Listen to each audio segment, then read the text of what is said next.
Hello, guys, and welcome back to the Trafford Trinity, Chapter 6. And I hope everyone had a very good Christmas and New Year. And we're back on the podcast finally. It's been way too long, guys, isn't it? So, Yeah. Happy New Year to you both. Raring to go. Get more You're gonna poddies say happy birthday. out. yeah. And yeah, it's Kiri's birthday today as well, so wish him happy birthday. Jesus. It's not my birthday, man. Yes, happy birthday, pal. Happy birthday. Happy birthday, Kiri.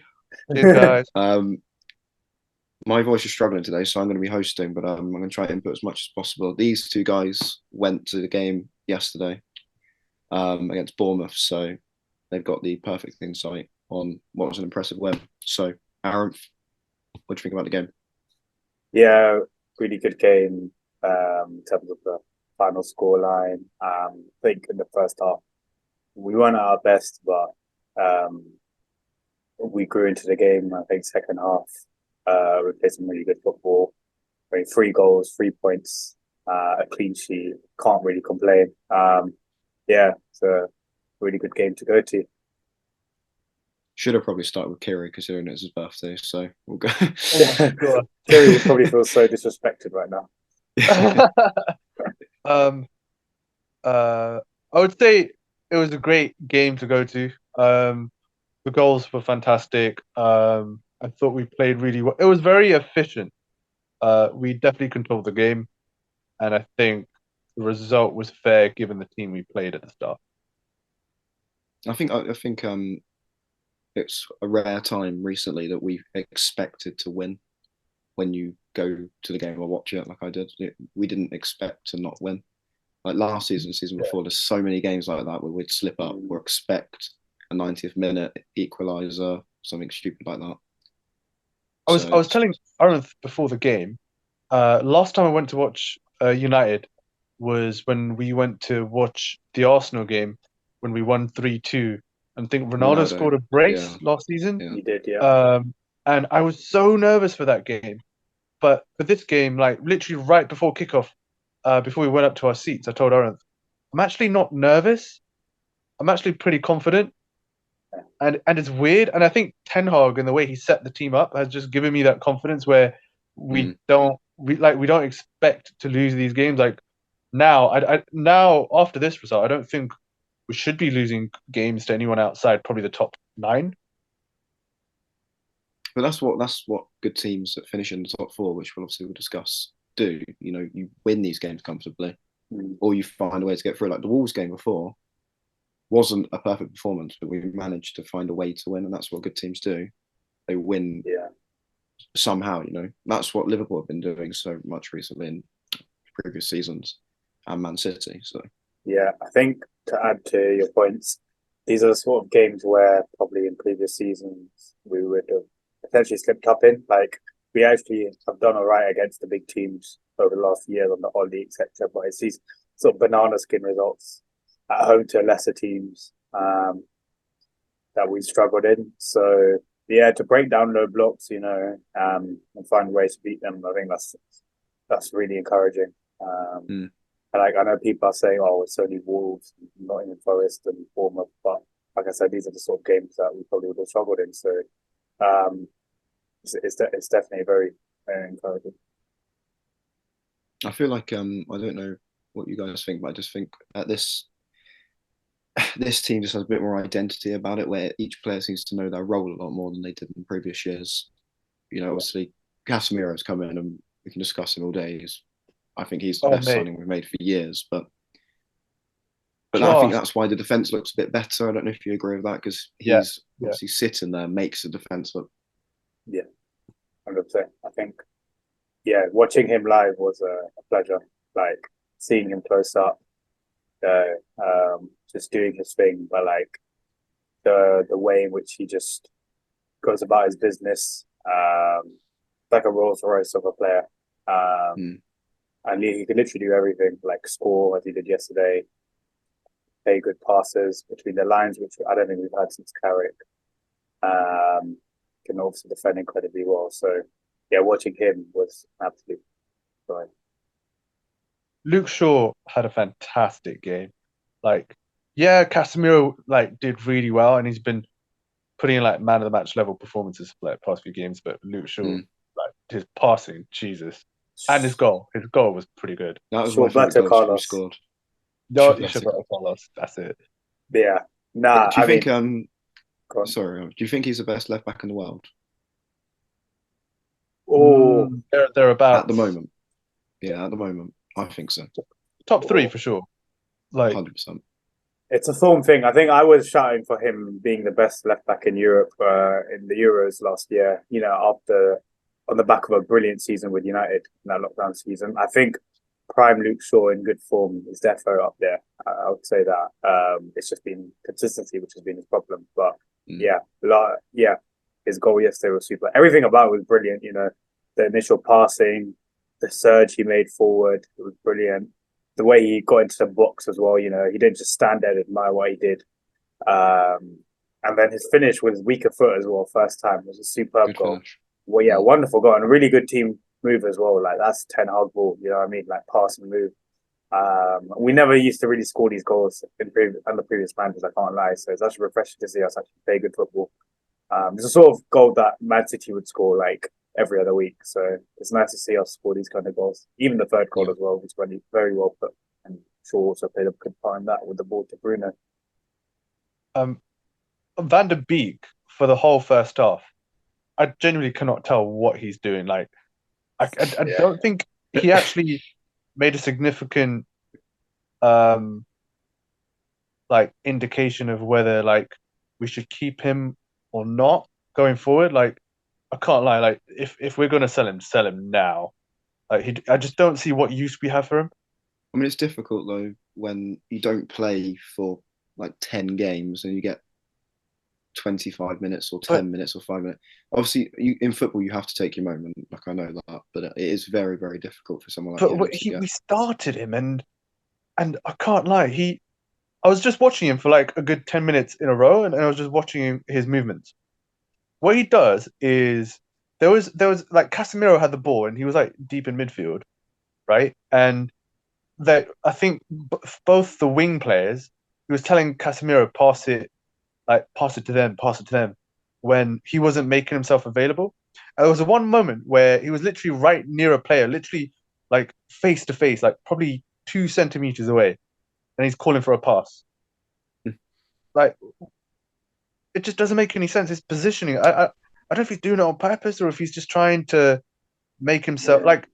I think he's more of a player who wants to be able to be in finishing positions Yeah. instead of trying to help create chances.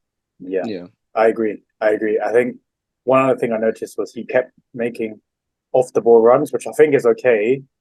Like I like the thinking behind it, you know, but I think it didn't really bring about much. Like it would kind of almost be harmless. Like the sort of runs he'd make. Like he it would be forward, but it would kind of be like in pockets or positions where it's not really that damaging to the opposition. So maybe that's just him trying too hard in that sense. I don't know, but It probably is.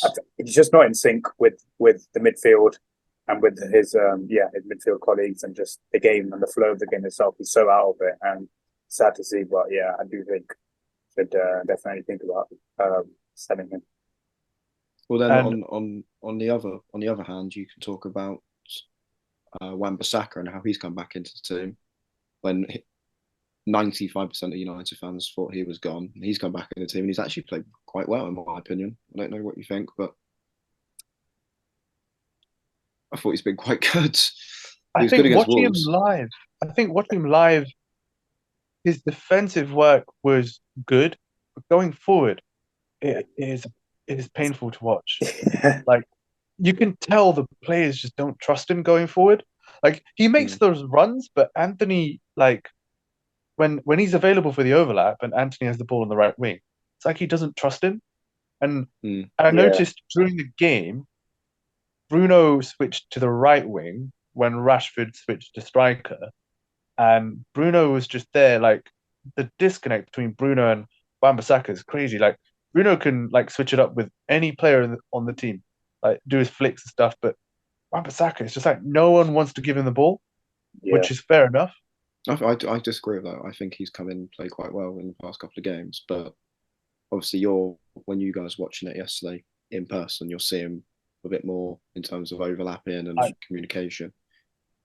I want to say he's playing well, but I'm gonna wait until he's played more games. But I want the players to trust him more because it's not fair to. It's the same with Donny. I don't think players pass it to It's not. Donny the same way because they don't trust him Mm, because he just doesn't make himself available. Mm.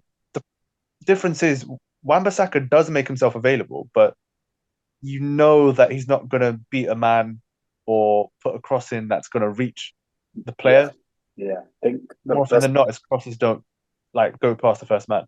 literally, the best way to sum it up is when Dallo came on, you could just tell the difference between the two. Like Exactly. Yeah, you, agreed. when Dallo came on, like I could see in the opposition they have that sort of fear factor. Like Dallo's direct, he'll actually go at the players, he'll make things happen, and I got that excitement and sort of buzz from watching him, which I will never have with Aaron Wan-Bissaka. Yeah, that's interesting. Well, in that case, moving on, would you start him against Everton? Obviously, Friday night we've got a big game, FA Cup. I think these cup games are big for us to try and win something. Obviously, Carabao Cup we're doing well, and FA Cup as well is a Oh, good chance. we Um, we play 3 games a week. Um, I think it's a question of do you play your starting 11, your best 11, or do you rotate people? And at this point, I think the reason why he played Maguire and Lindelof is to rest Varane. But yeah, was Varane injured, or did he he was rest on the Varane? bench. He was on the Still on the bench. bench, so And I just don't know if Rashford should be playing. I mean, give him 45 minutes, I don't mind. Give Garnacho give everyone like 45 minutes. I mean that could be the way to go.